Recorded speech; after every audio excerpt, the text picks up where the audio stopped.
Welcome back. And if you are a founder that is looking to scale and grow your business, or if you're brand new and aspiring entrepreneur, you have to listen to what Jenny Feterovich has to say. She is like the GOAT when it comes to entrepreneurship. She actually has a TV show called Startup. And so literally this is her job, to just interview entrepreneurs, to know all about the ins and outs of business. And on top of that, the icing on the cake is that Jenny is one of the most, I think, like heart led, I don't know the best term for that, but she just leads from the heart, and she just genuinely cares and is so passionate about entrepreneurship. I heard her speak at a conference for entrepreneurs organization, which we're both members of.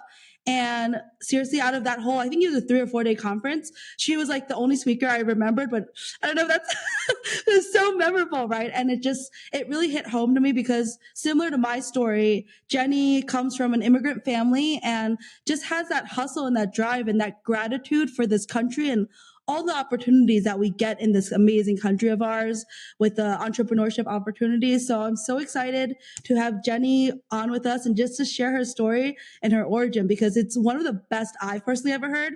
And I am a personal development junkie, and I listen to a lot of our origin stories. I listen to a lot of speakers, but Jenny's is definitely like top 3, up there with Tony Robbins. So thank you, Jenny. Yeah, if you can, I guess, just start from the beginning, right? Oh my God. First of all, thank you for that amazing introduction. I mean, honestly, I am so grateful. We met and I love your energy. I love what you're doing and I'm so proud of you, right? Because a lot of people have ideas and they talk about doing this and doing that and they get so busy and they get a family, but you did it, right? And you're like, I want to do this. And it's an important thing for people to learn. Start ugly. It doesn't matter, right? Like you want to do Yes. something you're passionate about, it's calling, just do it, which is what you did. So now you get to inspire all these people across the world that are going to be listening to you. You create amazing representation for immigrants, for Asian immigrants, and just for people out there, right? Like it's so important for visibility. So thank you very much for having me on. Happy to be here. So start where? Where do you want me to start? At the beginning, huh? Okay. Yeah, I love your story of how you immigrated here. Yeah. So I was born in the Soviet Union back in like mid 70s. And I grew up in a country that was very closed off, right? Business was illegal. Music, unless it was made in the Eastern Bloc, specifically Soviet Union, was illegal. Film, like everything was highly controlled, and everything was highly controlled by propaganda, right? They wanted you to believe what they wanted you to believe. Even religion was illegal. Imagine that, right? Because the only thing that the government wanted you to believe in is their agenda. So this is where I grew up, but I think it's hard to kill an entrepreneurial spirit, if it's in you, it just continues to be in you for a really long time. So, I thought about it the other day. I'm like, what was the first entrepreneurial endeavor I ever had? And it was really my grandma.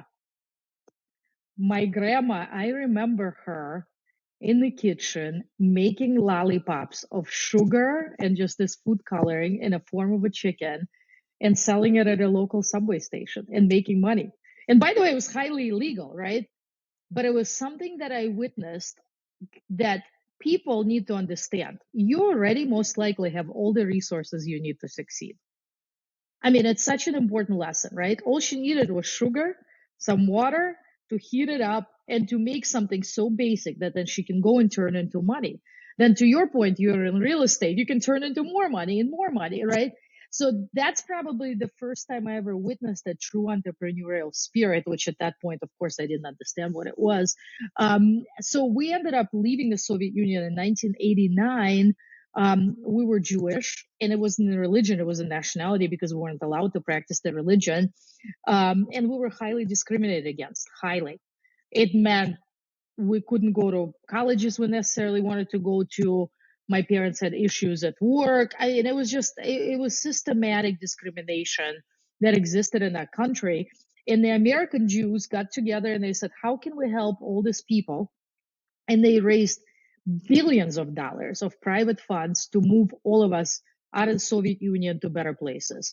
Some people went to Canada, to the United States, to Australia, some went to Israel. So my family decided to go to the United States, and we didn't get on the plane and just flew here We had to first go to Austria, we had to go to Italy, and only then we landed in the United States with $100 and 6 suitcases. That's all we had to our name. And Wow. zero English. Wow. That's an amazing story. Oh, yeah, absolutely. And I remember you said when I heard you speak, you mentioned how when you were a kid, you actually sold things on the streets to like pay your way to get here. I think it was like, yeah, it was your first like hustle of sales. As how old were you when you were selling things on the streets? So I was 13 years old. And when we left the Soviet Union, we could take 6 suitcases. But in those suitcases was not our clothes. It was things that we would sell along the way because eventually we'd run out of money. So we were already set to know and understand once we got to Italy, we would go to the markets and would sell this item. So, we had some military watches and tablecloths and all this stuff that we knew would sell. And then we had condoms, which is actually what I sold. As a 13-year-old? In Italy, at a local kind of Sunday market, flea market, by blowing them up and screaming "Ante Bambino" at the corner. I mean, it's a hooray into sales, right? Like when you gotta eat and you gotta sell things, you just gotta figure it out, right? Exactly. It just reminds me of one of my favorite sayings. It's closed mouths don't get fed. And so you got to have that 100%. thick skin. And I think that probably helped you a lot in your business, right? To learn that thick skin and that willingness to just ask for it. And like, what's the worst that can happen? You get rejected. But if you don't do it, then you're just not going to make money and you're not going to survive. So, I mean, I think it develops thick skin, right? Sales in particular at an early age, I think is a thick skin because you face rejection, right? And in this world, specifically in this country, and I'm raising children in this country, right? I don't know at what point a life becomes harder where you face rejection. You know what I mean? Like it just life. And by the way, it's great. I'm not saying everybody has to suffer. As a matter of fact, I'm constantly puzzled by the fact how can we learn how to swim upstream and still build resilience? I'm sorry, downstream, not upstream. Because people like me and you, our parents, immigrants, and a lot of people that we meet had to swim upstream, right? Like we're constantly fighting to survive, right? To me, I'm fascinated by the point, how do we educate the new generation? We grew up in a world of comfort. There's all these things. How do you swim downstream now? And how do you let that propel you, but still build resilience, right? Because where do you face that? Because when you're upstream, you constantly have to overcome these challenges and obstacles, building resilience. But we're now in a different place where life is comfortable. yep. Yeah, that is a very interesting, and I feel like I could go into an hour-long conversation with you just about that, to be honest. Because I realized that that's a commonality amongst entrepreneurs, organization members that I've met, which is that most of us have some sort of, I think, trauma, as you call it, or these challenges. And that's really what compelled us to do what we did and to achieve what we have, to hit 7 figures in business, is because of the fact that we had all these challenges, right? That, we came here as immigrants with nothing, or like something happened in our lives that triggered it. Like for me, it was partly the immigrant thing. The other part I realized was because my father cheated on my mom when I was a teenager. I was the one who found out. I was like, I'm never going to be in a position where I have to stay with a man because of financial security, because I don't want to be where my mom is right now. I don't want to not be able to leave a situation that is not good for my heart and my soul because of money. And so it was like compounding for me. And so I'm one of the youngest. I think I'm either the youngest or one of the youngest in my chapter. And I was asked that question, like, how did you get here at your age? And I was like, because I didn't want to be where my mom was and I wanted to help her get out of it. And that's a driving factor.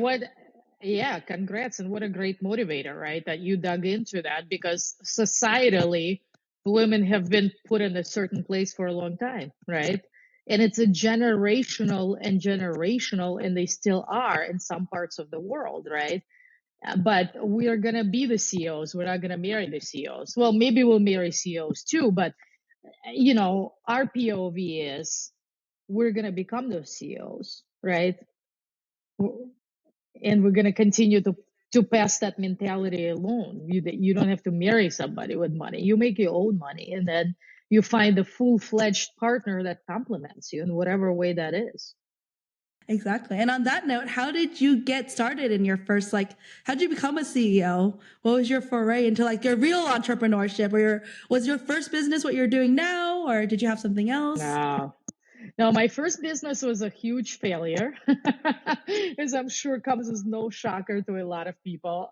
Mine When you too. start digging about there, yeah, I mean, like, listen, we all learn from it, right? And hopefully recovered. So my first business was actually, I knew that I wanted to have a business because I love the idea of creating something from nothing, which is essentially what business is, right? Which is essentially what I do now, right? Producing film and television, or anything that I do.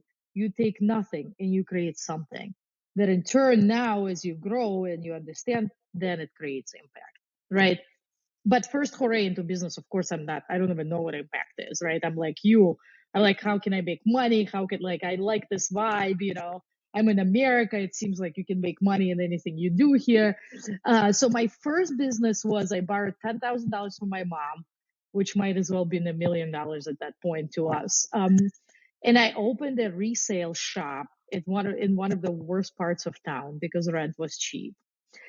And it was so bad, honestly. I mean, my sign was crooked. Like, I didn't know anything about marketing.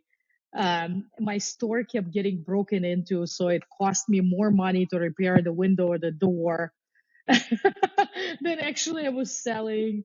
So after a certain period of time, no matter how much I tried to keep it alive, that dream has come to an end for me. But it was a good learning opportunity. But at that point, it seemed like it was an end of the world, right? To go to my mother and to just be like, I'm closing this, right? I felt like such a disappointment and such a failure. Yeah, definitely. Yeah, which is important for people to understand that, you might end up in that place, but don't let it define you. And I think failures are the best lessons, though. What you shared, and myself as well. I feel like every entrepreneur I've met almost has failed at least once or twice before they had their success.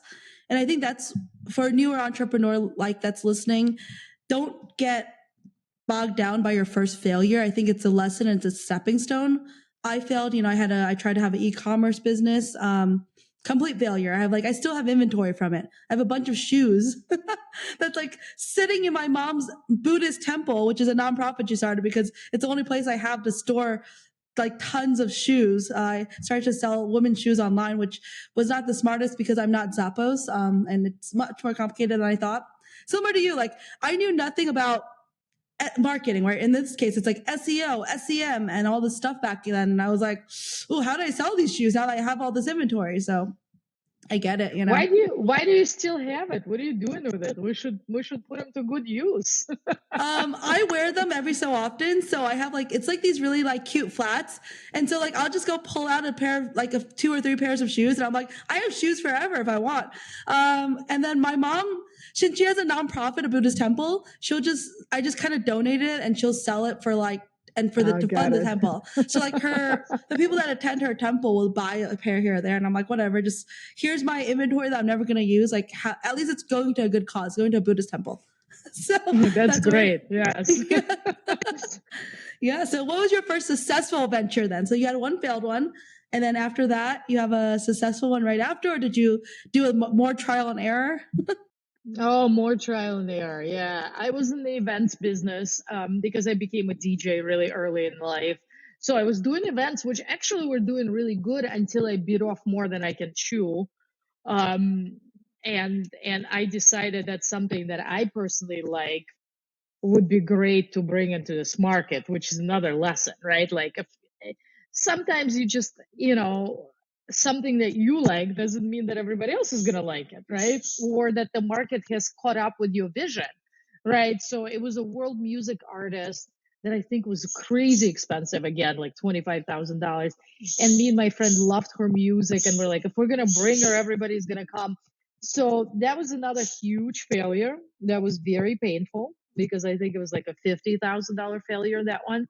That also seemed like my next end of the world, but after that, I've done successful business. I had a kitchen and bath and showroom, kitchen, bath, and door showroom.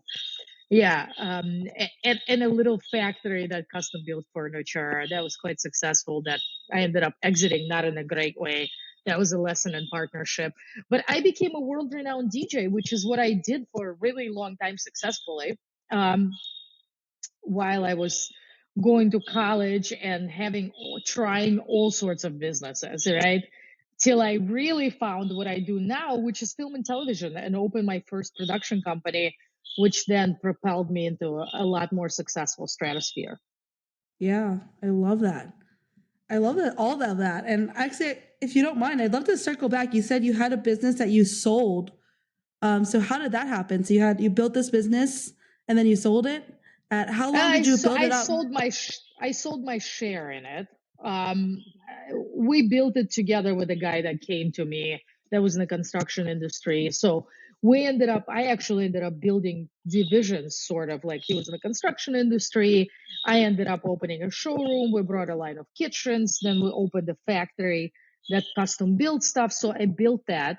And then he decided to bring in another partner, and I had an exit which I was not thrilled with, from a financial standpoint. And it was a huge lesson in partnerships and how to protect yourself, right? Because doing business with friends, and at some point you might be sitting and going, I'd give my right arm that this person is not going to screw me over. Make sure it's all well documented. That you have partnership agreements, and a lot of people plan for the good times. I encourage you to plan for the bad times just as well as you plan for the good times. Sorry, my cat is about to knock everything over. That's okay. What a beautiful cat. I was like, I feel like he's just gonna knock everything over, and I was like, that will have to be edited out. It's okay. I just saw it coming. Oh my God. But yeah, no, I love that lesson that you shared about that, because one of the most common complaints and challenges I hear about businesses, especially newer ones, are the partnerships. And partnerships cause so many people to fail, cause so many people to have unnecessary challenges that they don't have to encounter. And so I think the lesson there is, for me, I've kind of experienced the opposite, where I'm very fortunate in that I have an amazing partner. But the reason I have an amazing partner, we've had a lot of financial challenges, just like normal startup businesses in the beginning, cash flow issues, all of that. But we met in the community doing charity work together.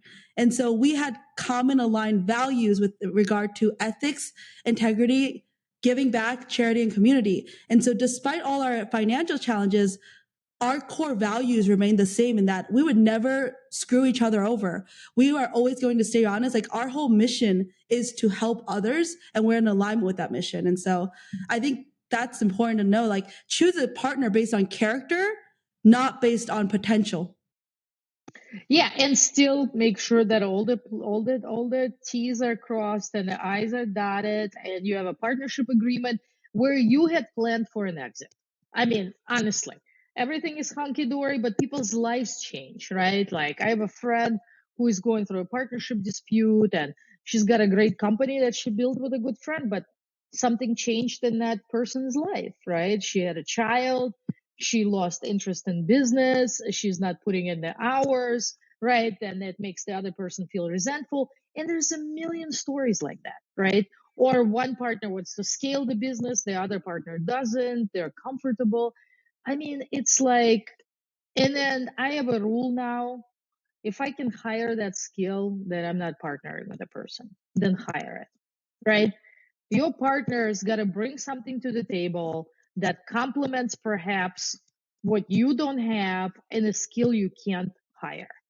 That's a very important thing to think about, right? Because just to have a partner because you like the person, nice person is not a partnership qualification necessarily. It's great to have nice people, right? But there's so much more to evaluate before you enter a partnership on every single level. I agree. I love that. That's actually you said that so well, and I agree with that, and I've lived it, but I haven't been able to, I think, explain it as eloquently as you have.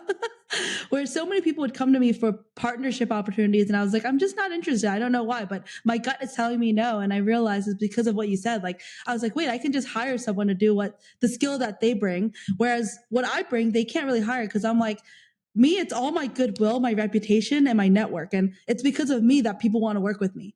And that you can't Right. hire. You can't That's hire some that. Exactly. Exactly. I mean, really, it's quite simple. Can I hire that? So why am I going into a partnership? What does this person bring into the table? Right? What are the intangibles? Right? Like you said, your reputation, your network. And when I look at partnerships, like I'm doing something new right now, I'm like, I'm gonna need an operating partner because that's not a skill I have. And I'm thinking about hiring it, but I'm like, but it's more than that. This person has a reputation, attention to details. Like it would be very hard for me to find a person to replace this potential partner, you know? And again, I'm not against partnerships. I think you have to be cognizant of why you're doing it, because a lot of people do it because they feel not confident in themselves. Like honestly, because they're like, well, maybe this person will help me share this burden, or this journey I'm about to embark on would be easier because I have somebody to bounce it off. By the way, hence the reason you join organizations like EO, because then you bounce it off there, right? Not necessarily a partner that you just took for a sake of comfort, you know? Yeah. Yeah, I agree. That's a great lesson, I think, especially for people who are newer in business. I see that a lot, especially because I'm in commercial real estate. So a lot of my clients are people who are either looking to start their business or looking to finally scale and get their second, third, or fourth location. And oftentimes they consider taking on a partner to grow because they're scared. They're scared of taking on that second location, that extra liability by themselves. But they don't realize, especially at that point in the business world, you can just get a loan if you have an established business. There's SBA 504, SBA 7A loan. So if it's just the financial burden, you can just like get a loan. You don't need to get an equity partner in there, dilute your equity, and like deal with someone else who may not be in alignment or may not add value. So that's a really great lesson, I think. And then how long? So, yeah. So how long did you have that business? I don't know if you said exactly like the business that you sold, like how long did it take you to operate and scale that before you can sell? Because I think that's a goal of a lot of people to build and scale, but how long do you have to build before you can scale? I mean, sorry, how long do you have to build before you can sell? I mean, listen, every business is different, right? I think that one was 3 to 4 years. I mean, if you go into business with an intention to sell, then you're gonna build that business differently, right? I mean, I always go down to the core purpose. Why are you starting a business? What are you doing, right? Are you passionate about this? Are you trying to change the world in some way? Or are you building a business to sell it? Because then it's a different business model, right? Then ahead of time, if you're doing that, then get educated what it will take to sell it, right? Learn about EBITDA, learn about how to keep your financials so clean and so great that when you're ready to sell, maybe learn about what kind of businesses are hot, where are they selling, and who are they selling to. Maybe before you even start, you can read a book like exit strategy book, right? Like the whole idea, we live in a world where information is at our fingertips more than ever before, and it compounds every single day. Probably when me and you started a business, at least when I did, it was much harder to get your hands on a lot of information. There was a lot of gatekeeping, right? You might have to go to the library, especially for young people, but now you can learn anything. YouTube University, read any book, talk to an expert. I mean, you can learn anything. Knowledge is power, my friends, and knowledge is free, by the way. You can go to your local library, get any sort of content. So if you are building to exit, learn about what is required to exit. And you can build quick. I mean, listen, yesterday we had an amazing EO event, and I met this wonderful woman who doesn't even understand how she built this business to 3 something million, how she got here, right? Like, honestly, and it all happened in a matter of 2.5 years. She was just one person growing some plants in her house. And now she's like, fast forward, she's sitting there, she's like, I don't even know this is all happening so fast. She could probably sell it today, right? She built this airplane so fast that it's crazy, right? And we see it all the time. But people have to be prepared and have a mindset. If you're going to exit, then build your business for an exit. Mm-hmm. Yeah, I love that. I asked the same thing because I'm like, I'm all purpose and passion driven. I'm like, it has to mean something. And for me, it's impact over income. While I do care about the profit and income, of course, and it's a necessary part of business, I would never sacrifice the purpose and the passion of it. Like for me in real estate, my family built all our wealth through real estate investing and through entrepreneurship. And I'm like, if it's a bad deal, if it's not a good investment, I'm like, I don't need this commission. Like, don't do the deal. Don't buy this property. It's not about the commission. It's not about the money to me. Like, it's about helping you build wealth. And that's like what I think I think that's key to success, honestly. That having that 100%. integrity. Yeah, having that integrity and making sure, like, because people ask me, they're like, oh, how come you don't want to scale fast? I was like, because I don't want the best salesperson. I want the person who cares the most. Because I think that's the type of sales that is the most effective and the type of sales that is in alignment with me, right? To be good at sales the way I am, it's not because I'm like some, I don't know, smooth talker or whatever. It's because I do like three things. And I say this over and over to all my team. I say, I add value, I care the most, and I solve problems. It's that simple. And that's how I've built such a successful career because I never focus on the money. I focus on those three things. So I love agree that. with you. I love that. I'm going to steal that. Add value. Care the most, solve problems. I love it. Yeah, I've been Right? saying Because that. those, I mean, those are the things that will make you stand out, right? Yep. Exactly. I love it. Yeah. So everybody, listen to Cathey. This is the key to success. And I know people look at us because I'm with you. I say this all the time. Money doesn't lead, it follows, right? Like you lead wherever you go and it will follow you. So a lot of times people look at people like us on this podcast going, well, it's easy for them to talk because they have money, right? But guys, at one point, guys, ladies, whoever, at one point we didn't have money, right? We didn't have money. And we built this. And if this is Cathey's core values, they're her core values throughout her life. So it works. It works. Find your soul purpose. What's driving you? Don't make the money. You can make money doing anything, but that's not what makes people stand out. It's the heart. Because that's going down a rabbit hole, but I don't know if you've heard it in the EO world or, we're all into personal growth and personal education, but there's actually vibrational frequencies of human beings. And we kind of emit energy waves the way that a radio signal is emitted. And authenticity is the highest vibration. So there's love, there's joy, and there's authenticity. And those are at the top. So if you want to attract money and if you want to attract good things, you have to stay at that good vibes or high vibes. And that high vibration comes from being authentic to your core values, authentic to your passion and your purpose and what you believe in. So that's down another rabbit hole. I'm sure you know you're definitely at a high frequency, so you're good. Thank you. Yeah, so I'd love to know. So you're like such an inspiration to me, I feel like. And I just wanted to see like how long did it take you to reach your first seven figures? Because I think that's like that unicorn goal, right? When you're a new entrepreneur, you're like, I want to reach seven figures. I want to reach $1 million in revenue. So probably, I mean, to me, it's all years in the making, right? Overnight success, years in the making, right? Because every failure, every step of the way, I think filled something that it eventually helped me, right, to get to that mark. With the production company in particular. So from the time I opened my production company to the time we hit the air, and really raised the money to make the show. So it was 4 years. Almost 4 years to get to that point for us to hit the air and to get to that mark. And it was an interesting journey because my business partner came to me, who would be my future business partner, who I knew through DJing, and he pitched me this concept. Neither me or him have ever made television before, ever. But I believe that what one person can do, another person can do. And we wake up in the morning putting our pants on the same way, whether we're famous or we have the knowledge or we don't, one leg at a time.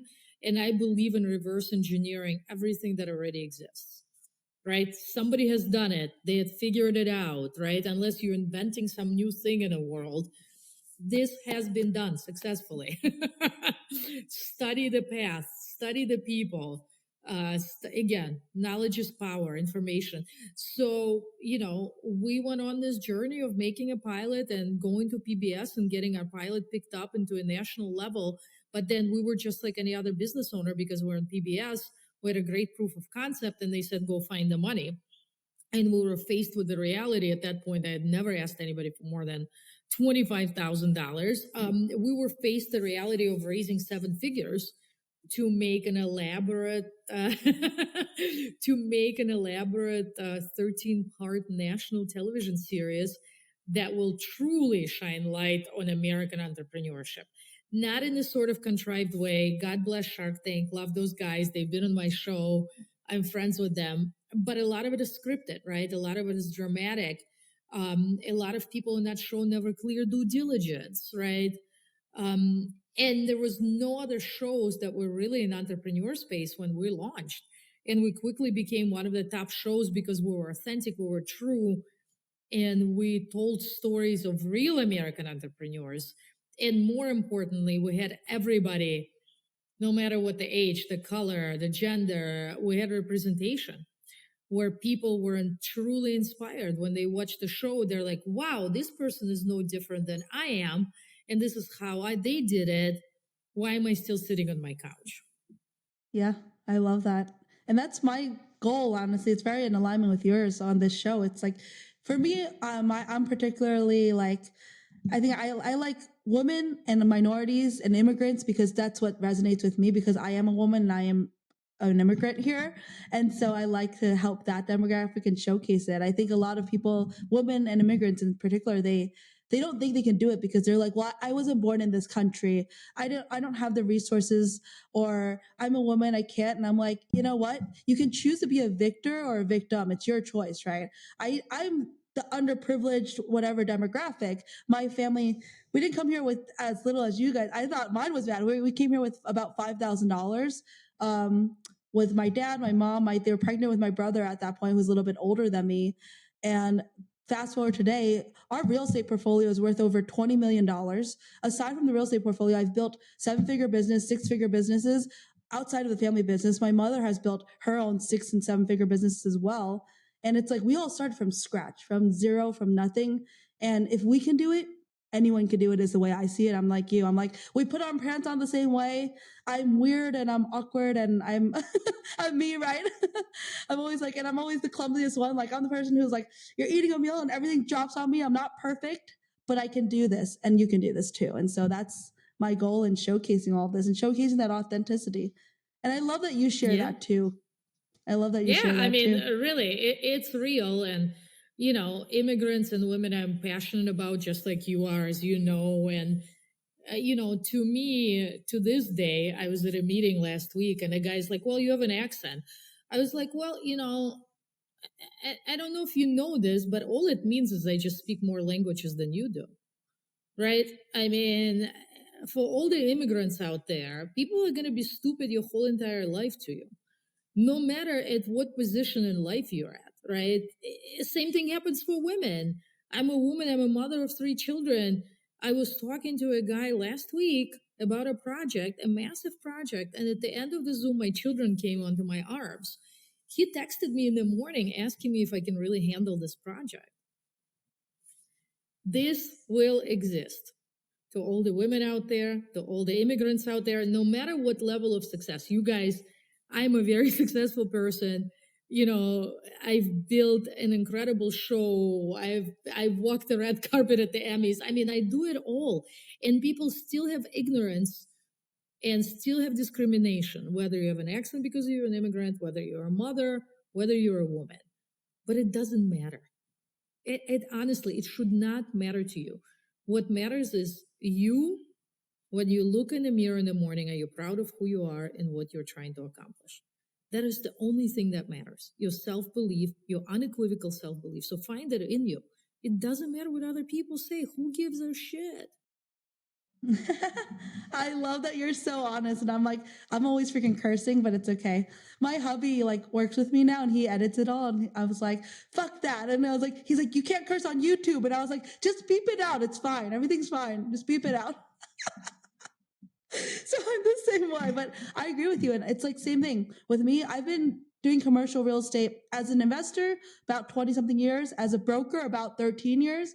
Just about recently, about 2 weeks ago, I encountered my first racist landlord, which took a long time, honestly. So I'm like, hey, it's not that bad, 13 years, right? But he literally rejected my client's contractor because they were Asian. And he basically said, oh, you know, Asians, they all do under the table illegal shit. They do shoddy work because they just hire illegal workers and that's how they can give you a better price. And I'm like, maybe they're just better at sourcing materials and negotiating better prices with subcontractors. Why do you assume and like think all Asians do illegal and like under the table? I was like, I just don't understand that. And he like blatantly said this. He blatantly said this to the client's attorney, to the tenant's attorney. I just, and it still exists. I was like, I don't know. I don't know what to do. I don't know what to do with that. Like, I'm glad it took 13 years, but I'm sad that like in today's world that still happens. Those comments still happen. I was like, listen, it's the reality. The comment still happens. And the only way we can combat it is to be in positions of power, right? And to flip the tables, to get seated at the table and to make that table be exactly what it is, right? That is the only way. And people give up too easily and they're hurt. And I understand that, right? It doesn't feel good when somebody does that to you. But ultimately, the only way to change that is when you get a seat at the table and you bring people like you for a ride. And the next thing you know, that table looks very different and you are now in a position of power. yeah. So that's my big, hairy, audacious goal this year, or not this year, but my life, I guess, my BHAG. I'm launching the Female Founders Foundation as a nonprofit to help women in business start and grow their businesses, like providing education, I want to do my own little like Shark Tank type of deal, you know, but more realistic, like you said, more authentic, to help women like us get those startup grants and get those. So I'll have to talk to you off this and see if you can be a part of it somehow, because I'd love for you to be involved. Yeah, absolutely. Absolutely. And, you know, as the world is moving on and more women move into those positions of power, the more women are doing this, right? And it's great that you're doing that, right? Because there's also all this stigma, oh, women are competing with each other and they're doing all these things. I mean, it's just a part of life, people in general, right? So, but as long as your tribe is solid, right? To me, the only person I compete with is myself. How can I be better than I was yesterday? Yeah, I'd love to learn more and see how I can help you in that BHAG. I love a good BHAG, so. Exactly. My BHAG is making a million millionaires. That's amazing. Making a million millionaires. I love that. That is my BHAG, because I'm like, you know what? In my world, in the commercial real estate world, I'm like, look, if the landlords look like me, which I'm a commercial real estate landlord, we wouldn't have this problem. So I'm like, I'm gonna own more real estate. I'm gonna own hotels. Like, F it, you know. So that's my big, hairy, audacious goal in that business world, right? But I'd love to go back to because you mentioned you did a 7-figure funding round for the show, and so I think one of the dilemmas is the bootstrap versus the funding. Can you like speak about, I guess in 7 figures it's kind of hard to bootstrap it, but you know, what made you decide to pursue a business then that you need to do funding for? Or is it just Listen, what you don't know, you don't know, right? Like every person who is successful will tell you this, right? We get into things, we take off in this airplane and we build the airplane as we're flying it, right? I feel like most of us, if we knew what it's going to take, I don't know, we probably thought about it many times, right? We would have been more scared, or, you know, we would have been probably going like we're insane, right? But I feel like once you get into something and you're really passionate, the ball is rolling, right? And if you're like me and you're like you're going to make it work at all costs. So I don't think my idea was like, let me get into, I don't think I was that much conscious of a business owner, right? I wasn't like, let me get into this business that I'm going to have to then raise 7 figures from largest corporations in the world when I've never done it before. Like, and that was not a conscious choice. But once I was faced with that choice, I was like, okay, so what do I do? How do I get this money? Right. So I was like doing what other people do. I'm like, let me hire people, because I was like, people have done it before. How have they done it? Like, what can I learn? So we hired a salesperson. Sure, everybody has had this story. So this person brought us nothing in 6 months. And at that point, I was just angry. I was like, well, other people have done it. What can I do? How can I do this? Right. So I went on LinkedIn and I started writing to everybody I knew who worked at large corporations. And I ended up writing to a friend of mine, acquaintance who I haven't seen in a long time. And I wrote him a message and I said, I know I haven't seen you in 10 years, but can you help me get a lot of money from American Express so I could do this show? And he said, you know what? I met my wife at one of your parties and I absolutely am in love. So yeah, I'm going to help you. So I kept getting passed around at American Express. No, after no. Until I got a call from a woman named Alexa Brandt, and she said, why don't you come and see me? And I was heading to New York to showcase Girls Gone Vinyl, which is a DJ documentary project to create more females and to support more females in the DJ world, because that world is also very lopsided. So I ended up coming to American Express and pitching them, and they ended up coming on board with a very large 6 mid-figure deal, who became my first ever sponsor partner, which was insane, right? Because I didn't have anything, nothing existed. I was sitting in this building with this idea, asking. I've literally never asked anybody for more than $25,000 before, yet I was there asking American Express for almost $500,000, and I ended up getting the money and being successful. And I asked Alexa a couple of years later when we became friends, I said, why'd you give me the money? Like, it didn't even exist, right? And she said, I gave you the money because you looked me in the eye and you said, I'm a woman of my word, and believe me, this will be the best decision you'll ever make.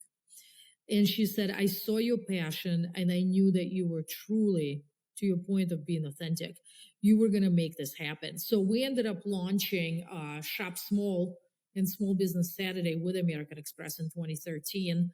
And once they came on board, obviously, once you have one great partner, you can leverage them and say, do you want to be adjacent to these people in this deal, right? And other people came on board. And that's how we got to where we got. One other important part besides passion and authenticity, I always say luck favors the prepared. I was so prepared still. When I came to that meeting, there wasn't a question she was going to ask me that I couldn't answer. Luck is great, but you need to be so prepared when you're pitching. Like, I don't care, do some rounds, poke holes in it, have people listen to your pitch, but when it matters, you only get one chance. And you better not be sitting in that meeting going, I don't know, let me get back to you, because you had just lost the. I love that.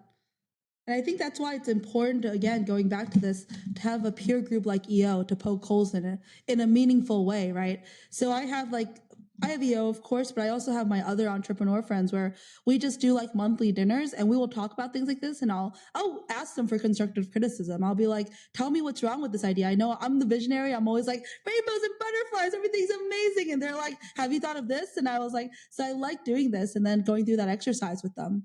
So I love that you share that. I think that's really important. I mean, yes, it's very important, right? If you're asking people for money, you're first and foremost asking people to invest in you.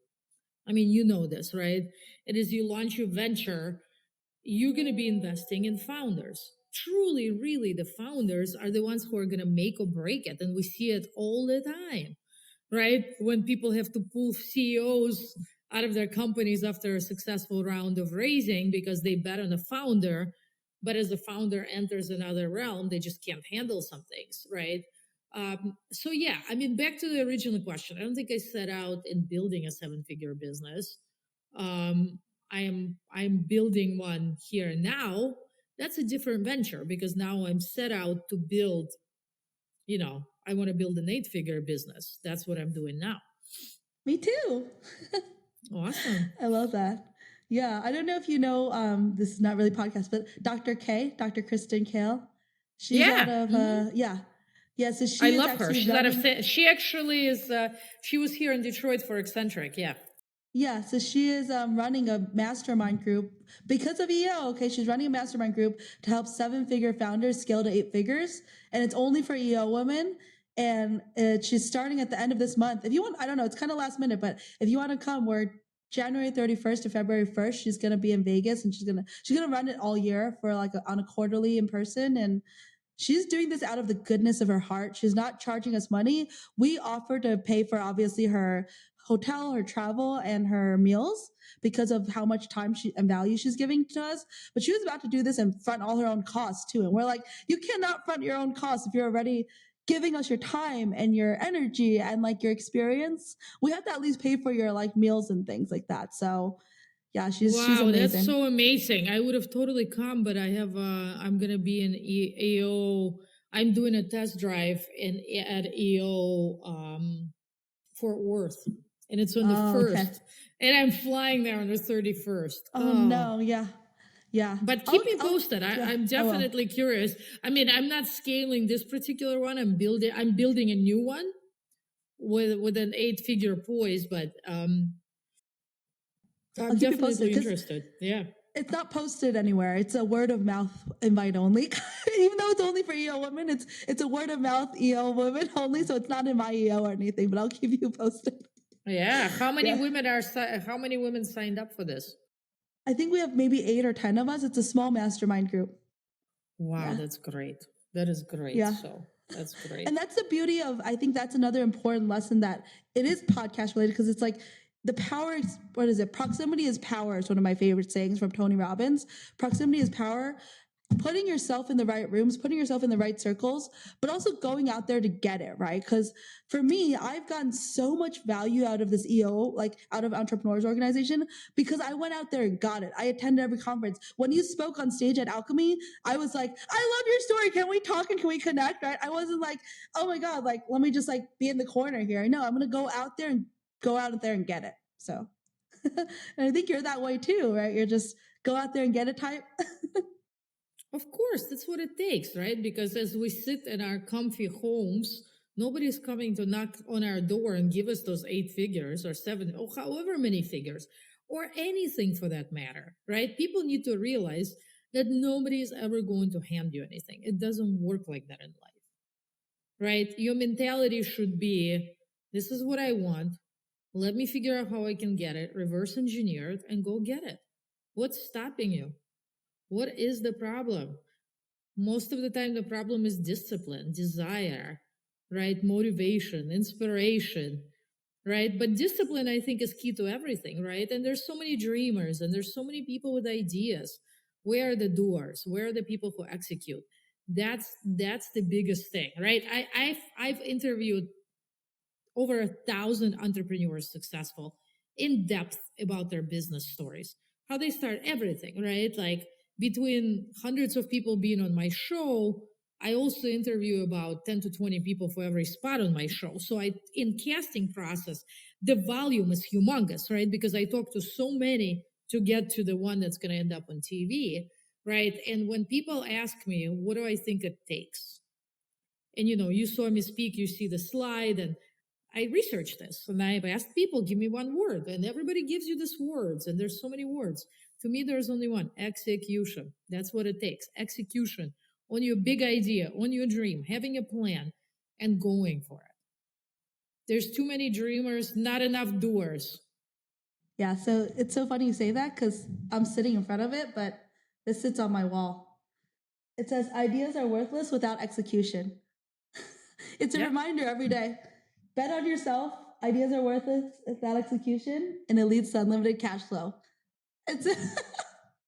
So it's really funny that you say that. I'm a big believer in that, and I agree with you wholeheartedly.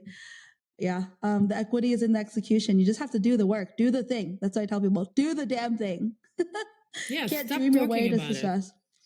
Yeah, somebody called me the other day. Yeah, somebody called me the other day, and she's like switching. She's in a new place in life, and she can no longer do what she did before, and she's bummed out. And she's like, I want to do something new. So somebody gave her my number. I said, well, what do you want to do? She's like, I'm really good at coming up with ideas. I'm like, yeah, no, Yeah, no, like no, that's no. great, but nobody's paying you money to come up with ideas. Like honestly, it's not going to happen, people. It's not. And when people tell me I'm going to steal their ideas, I'm like, I don't even care. Do you want to see my idea book? I don't have time to execute my own ideas, let alone steal yours. I agree. Yeah. It's like ideas are worthless without execution. And I actually have a 5-minute rule that I've implemented with regard to this. And I tell my team, but I don't know who actually has followed what suit. My 5-minute rule is if you have an idea or have something you think of that you have to do, you either do it in 5 minutes. If it can be done under 5 minutes, send a text message, send an email, or if you can't do it in under 5 minutes, you put a calendar invite to time block that for yourself within a week to get it done. Because that's how you do the execution. Like, because so many people think of things and they're like, I should do this one day. I should do that one day. Oh my God, this is a great idea. And like 5 months later, they haven't gotten it done. And so I'm like, look, if you have an idea, 5-minute rule, either do it in 5 minutes or calendar it within those 5 minutes to get it done within the next week. And that's a great I just hack. implement that. Mm-hmm. Yeah, that's a great hack. Actually, I'm gonna put it on my calendar because I put it in my, I have a to-do list, obviously, that I'm running. So when an idea pops up that I have to do something, it goes on there. But if I actually put a hard time onto a calendar to actually do that part, right, that's gonna be better. So yeah, I like that. Look at this. I love it. I'm learning so much from you. I'm enjoying this for sure. I love it. I'm learning from you too. That's again, I think I'm a diehard, like hardcore EO fan because it's that peer-to-peer value exchange. It's very different than any other organization because you get value out of each other. It's not just like I learn from you. It's like you learn from me, I learn from you, and vice versa. And that's what I love about EO. It's amazing. Definitely the best thing that like I've ever. So yeah, if you're in business and you are a 7-figure founder listening to this, then you need to join EO. If you're in Las Vegas, contact me. If you're in Detroit, Madame President, your Madame President can contact you or definitely join EO. It's the most value I've ever gotten. And the dues, I feel like I've gotten 10x or 100x ROI on the dues that I paid for EO. So yeah, I think it's 100%. I only cared about the dues once when I joined, and I don't even know how much EO costs after that. Like I literally, people ask me, I'm like, I have no idea. They just charge my credit card, and I don't even care how much they charge my credit card at this point. Yeah, I don't care either. Exactly. Yeah. So on the final, let's see, to wrap things up, do you have any final words of advice to someone who's a newer or aspiring entrepreneur that we haven't already covered? What would be your final words of advice? Yeah, I mean, it's the things that we talked about. Don't do it for money. What's your sole purpose? What are you passionate about? What's your why? It is so important, that authenticity that you talk about. It's so hard to accomplish for some people, and I don't know why. What's your why? Why are you worried about what other people think? What are they saying? What is it that you truly want? If you take all of that away, societal pressures from your peers, right, from your parents, from all of that, if you strip all of that down, who are you and what are you doing? Find that sole purpose and follow it. Follow it to the T. I love that. And I agree wholeheartedly. Like I always say, EO is where I find my soul tribe.